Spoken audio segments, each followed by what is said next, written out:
My mother cheated and my father again. After 21 years of marriage, they're divorcing. For context, I 20F am an only child who is living with my parents as I'm going to college. My mother cheated on my father many times about 5 years into their marriage, which sparked my father wanting a divorce, but he stuck it out in hopes things would get better. Things were good between them and all cheating was forgiven for 16 years. My dad found texts between my mother and a guy named Enrique with my mom saying things like "I miss you and I'm glad our relationship is so drama-free, baby." I didn't get the chance to ask my dad how long this had been going on, but I think it's been going on for a while. My dad told me this news after my mother had lied to me about why she had been crying all day. He told her that he can't do this anymore with her and they're divorcing in a year. The year waiting time is because my mom needs to get on her feet with a full-time job and my dad is a good man who wants to make sure she has health insurance before he dumps her cheating ass. Have I mentioned I'm absolutely disgusted with her? I am. I have to keep this all a secret to myself before my parents decide to tell me together sometime in the future. Anyway, I don't even know where to begin with a healing process. I feel so overwhelmed with information and I just need some tips on how to deal with this. I'm not even moved out of their house or even graduated from my college. I'm scared for what the future holds. Any advice is appreciated. Thank you for taking the time to read this. I'm sorry it's so long. Update. My mother cheated on my dad again after 21 years of marriage. Hello again. I have an update for you all. If you don't know what the previous post was, you can find it in my post history. I'm on mobile and I don't know how to link to a previous post. Let me just start off by saying it's been so emotionally draining since my first post. My mom has been crying on off, saying self-deprecating things about herself, and making herself sound like a victim since she got the news that divorce was imminent. She still has not admitted to her past affairs, which is pathetic. She had 2 solid weeks of acting kind and sweet towards us. She was begging for my dad to stay with her the whole time. Then she started being a bitter shoal to us again, which was to be expected. My dad has started going to therapy and he's doing as well as can be expected. My dad and I have access to her messages between her and her Enrique man through our phone service. She has been saying how hateful and mean me and my dad are even though we literally have done nothing wrong to her. My mom is pissed at me for seemingly no reason lately and I realized it's because she can't manipulate me like she was able to before the divorce talk. It makes me laugh honestly. I went through a grief phase, an anger phase, and an acceptance phase. Now I'm pretty good about everything and am very excited to cut this poor excuse of a woman out of my life. I'm still going to therapy, and I'm doing well. I told my aunt, my dad's sister, the news and the details of it all, and let me tell you, it felt so good to be able to tell someone else who hates my mom almost as much as I do. I'm gonna go see her for a weekend in a few weeks and I'm excited to spend time with her. Me and my dad are looking at houses tomorrow because we aren't staying in that house for much longer. I'm proud of my father for not letting her manipulate him anymore, and we're both going to get through this together. Thanks for reading and for your kind words on my last post, I appreciate it. Story 2 update. I 27F went to get an abortion. First of all, I would like to apologize for my English. I'm not a native speaker. I have caught my boyfriend fiancé 27 meters of 8 years having a full-blown emotional and physical affair with his co-worker 22F. We were supposed to get married in fall. Part of me still can't believe it. It's like my life has been on autopilot ever since. I had always told him that this would be a deal breaker to me, regardless of the circumstances. You cheat, it's over. I can't believe he chose to throw all of this away for someone he's known for a few months. I come from a broken home. My mom kept cheating on my dad. She even took me with her when meeting AP and they locked me in his computer store in the evening for their shenanigans. Back then I didn't understand what was going on. I thought he was a friend, but in hindsight everything makes sense. The bribery, the manipulation, the gaslighting. I never told my dad despite his suspicions. simply because I was scared he would KLLS. He slowly lost his mind from the alcohol and the gaslighting from my mom. I haven't seen him in 5 years, and he's moved to different country. My fiancé knew all of this and even more, but still decided to make my worst fear come true.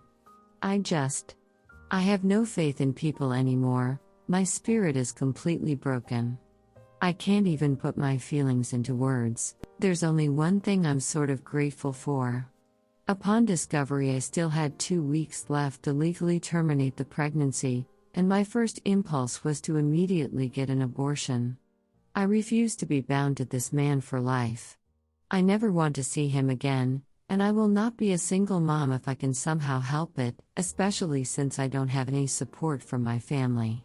I feel horrible saying this, maybe it's the shock, the trauma, but my positive feelings about the pregnancy vanished into thin air upon discovery. At first I felt relieved after the abortion, but now I'm having second thoughts, and I get really sad when I think about what the future could have been like. I hate this, and if a car ran me over tomorrow, I can't really say that I'd be sad. He doesn't know that I know, he doesn't know about the abortion, and I plan on ghosting him as soon as I have the keys for my new apartment. I'm on the verge of collapsing. I can do this. I can do this. I can do this. Story 3. Husband of 11 years was with another woman while I delivered our 34-week-old baby on 6/5 who is in the NICU. 3 kids together. I just found out, was told about this so cross-posting. TLDR, the title says it all. My so has been a distant partner for years. We have 2 kids at home, and I was pregnant with our 3rd. It's been a very tough pregnancy. Every time I was admitted to the hospital during this pregnancy, he wouldn't come. I drove myself to the ER and drove myself home. I took myself to my doctor appointments. Tuesday of last week at 34 weeks pregnant, I was admitted for high BP but allowed home for 24 hours and told to come back for tests the next evening. Husband had planned to go out of town. I asked him not to go, but he went anyways. Wednesday I was admitted. I told him nothing. I called him Thursday saying he needed to come home. They're going to have to deliver the baby. I'm really sick. He was golfing. He said he would leave that evening. He claimed he fell asleep for 5 hours on the way back in a gas station, but should have made it to the hospital by 1 a.m. that night. Friday, still no husband. He got there maybe 2 hours before the baby was born at 1:38 p.m. and left after. They took my sweet tiny boy away immediately to the NICU, terrifying. I saw so maybe twice while I was in the hospital. He came twice. That's it. He's never been a very supportive partner, so while I was hurt I didn't think more of it. I was in too much shock at all that had transpired. Sunday morning I was in the NICU and couldn't get a hold of him. I checked the monitor and my 18-month-old was still in her crib. He slept in and left her for 3 hours in her crib waiting. I had to call the neighbors to go wake him up. He left the hospital at 12:30 a.m. but apparently didn't go home until about 3 a.m. that night. So I asked to be released home early from the hospital so I could care for my kids at home. That first night home, he left soon after I got home to see the baby in the NICU, or so he said. I woke up at 3 a.m. No husband. No text, no call. Finally got a hold of him. He claimed he slept a bit in his car at the hospital and went to get food.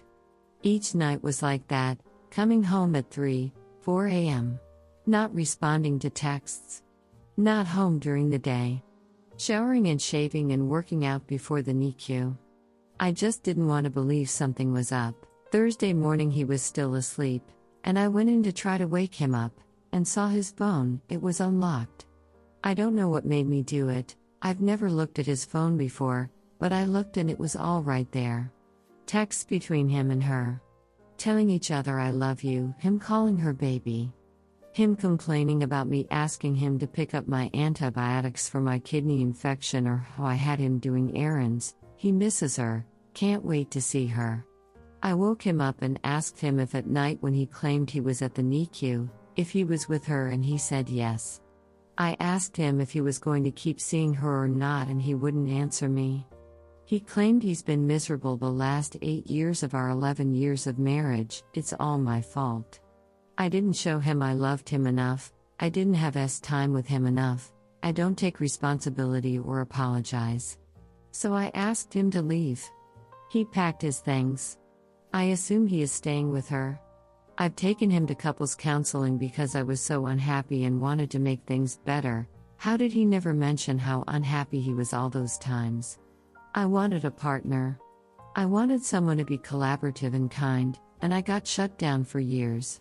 But I was okay to tough it out because the idea of breaking up my family was too painful to even consider. I'd met her. She knew everything going on. What kind of person cheats while their pregnant wife is sick and in labor, or uses the NICU as their cover story for spending the night with someone, and what kind of woman is okay with that? She has 4 young kids. She lives less than 2 miles from me. My heart is broken. I know he was never a good partner or parent, but I didn't want this. I tell myself he is doing me a favor in the long run, but I feel like hell. I can't stop crying. I'm scared and sad, and I'll have to tell our 8-year-old, and I just can't even fathom all of the unknowns. My little man is coming home today from the NICU. He just hit 5 pounds, he's a preemie. I'll be a single mom to 3 kids, and I'm so scared. I could manage if I didn't feel so emotionally distraught. I wasn't prepared for baby at all because I thought I had more time. Now I'm scrambling to order diapers and onesies and duck I don't even know. So wants to come to the hospital and put him in my car, and I'm dreading it. I don't want to see him, but I'm afraid if I'm not amicable he will fight me for the kids. I'm meeting with a divorce attorney on Tuesday. Figuring out how to tell my oldest.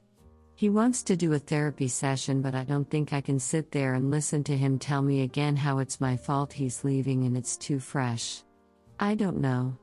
I'm full of panic and anxiety, and I feel like death. My birthday is Wednesday. I'll be 34.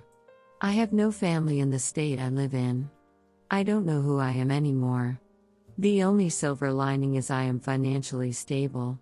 I have a good job with a company I've been with for 10 years.